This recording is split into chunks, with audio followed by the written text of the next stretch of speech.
Hello students, तो आज हम पढ़ेंगे स्ट्रक्चर ऑफ माइटोकॉन्ड्रिया। तो हम माइटोकॉन्ड्रिया को क्या कहते हैं? माइटोकॉन्ड्रिया को हम कहते हैं पावर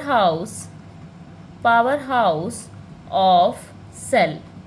क्यों इसे पावर हाउस ऑफ सेल कहते हैं? क्योंकि ये क्या करता है?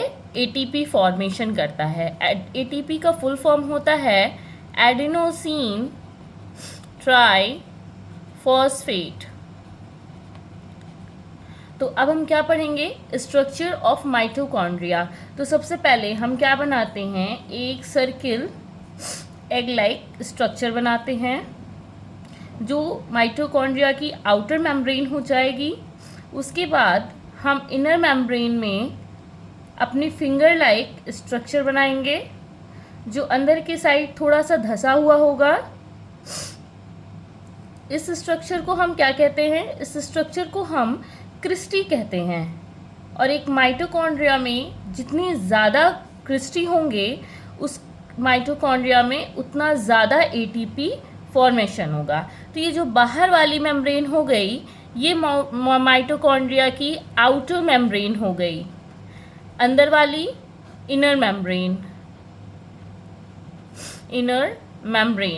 इनर मेम्ब्रेन ही क्या करती है? फिंगर लाइक स्ट्रक्चर बनाती है। और इस फिंगर लाइक स्ट्रक्चर को हम क्या कहते हैं?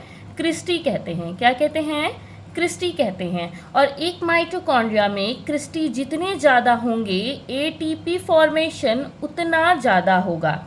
क्योंकि माइटोकॉन्ड्रिया के क्रिस्टी वाले पार्ट पे ऑक्सीसोम यानी कि F1 पार्टिकल, एक बैडमिंटन के लाइक स्ट्रक्चर पाया जाता है जिसे हम क्या कहते हैं? F1 पार्टिकल कहते हैं। क्या कहते हैं?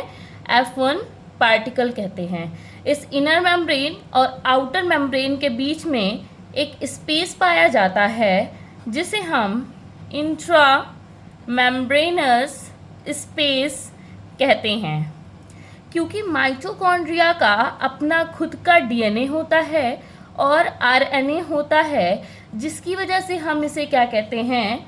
Semi autonomous organelle. क्योंकि इसका खुद का डीएनए और खुद का आरएनए होता है। माइटोकॉन्ड्रिया के अंदर जो भी तरल पदार्थ भरा होता है उसे हम क्या कहते हैं? मैट्रिक्स कहते हैं। क्या कहते हैं? मैट्रिक्स कहते हैं। इसी मैट्रिक्स में राइबोसोम, डीएनए, आरएनए पाया जाता है। Thank you. बाकी हम नेक्स्ट क्लास में रीड करेंगे।